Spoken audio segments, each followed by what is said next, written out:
debe asigun man upgrade el gobierno local con el approach desde para man promote turismo na syudad. Mismo el concejal y el committee chairman del Tourism BG Gingona y habla kay debe at tiene cambio kasi na mismo turismo or tourism ordinance del syudad. Imidya mo! Mechanical, no? I already had a kontos kita meeting with Ma'am Sarita Hernandez, el City Tourism Officer. Maskin kung Ma'am Mary June, the DOT.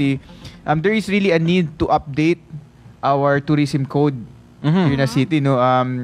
We naipakita man introduce kay taman preliminary meetings anay kami, consultations, so that we will draft the draft.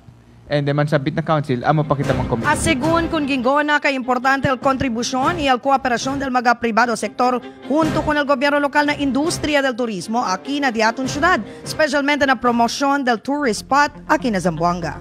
Imidya mo! It was a welcome development. I think several days ago, induction the mga tourist agencies. They are very, very important partner para man-promote kunal tourism. In fact, for example... Momento pa di Gingona, manada ko sa debe konsidera na turismo, hindi lang el mga bonito lugar na syudad, sino el mga serbisyo también kita ofrecer mga hotels y restaurants, kay na kada mal imahe lang que puede estos dale, ay afecta el entero turismo del syudad. Imidya mo! El tourism, hindi lang siya man-promote kita mga tourism products, kay involvedly el mga hotels, el mga restaurants, el mga tour operators. For example, they need to raise the standards. Kay chene do mga bisita de afuera, tabeneki, pesta na blakita hindi gat bengkaro hotel, el pilo daw chene olor. El blanket mabuling. So takapekta sa todo mga hotels kina Zamboanga. So they need to help each other. Thank you for watching this video.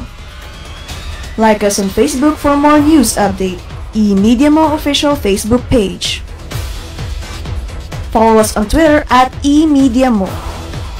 Watch us live through our website www.emediamo.tv.